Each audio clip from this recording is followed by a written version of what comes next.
Welcome back. And I find that a lot of people that are gluten-free, we're missing fiber. We're not getting enough fiber. So let's talk a little bit about what I do for that. I do chia pudding. So this is a larger spoon. There's the teaspoon and then the tablespoon. They always come in a set with a larger spoon. So I did 2 scoops of chia seed in the bottom of, just level of this.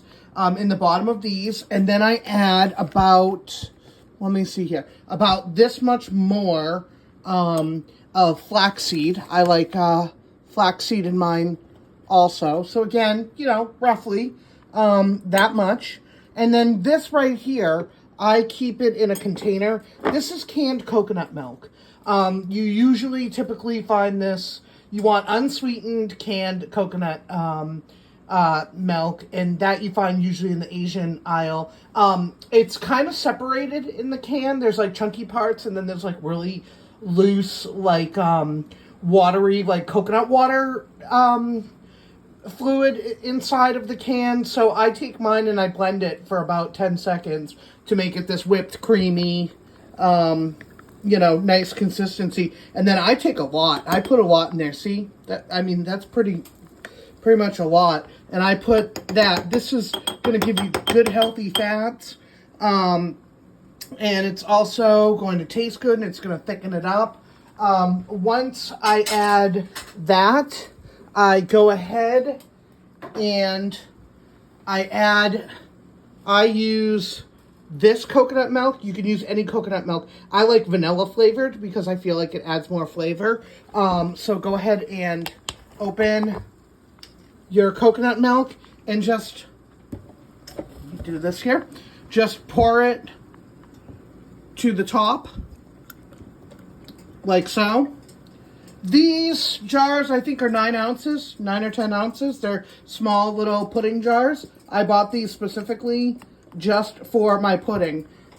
So that's what I'm doing my measurements based off of, is little individual glass jars, and they come with pretty colored covers. I love agave. Agave is low glycemic, but any liquid sugar. Honey has a flavor, so it will change the flavor a little bit, but if you have honey on hand, just do boop and boop, do a squirt.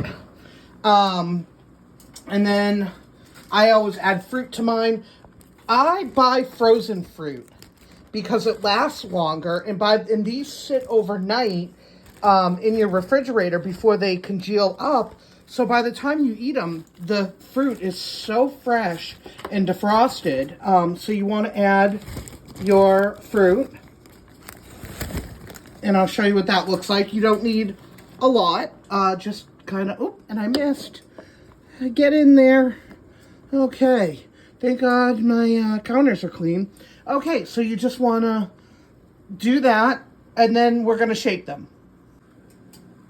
Here it is with the lid. I already shook that one, so you can see how it's all combined, and the chia is everywhere. And this one, it's kind of more just settled at the bottom. So you just shake like this. Just shake it around. And if there's little bits at the bottom that you really can't shake out, don't worry, because the liquid is over them, and they'll just be extra kind of congealed, and they're very good tasting. So just, really give it a good shake. Just shake it around.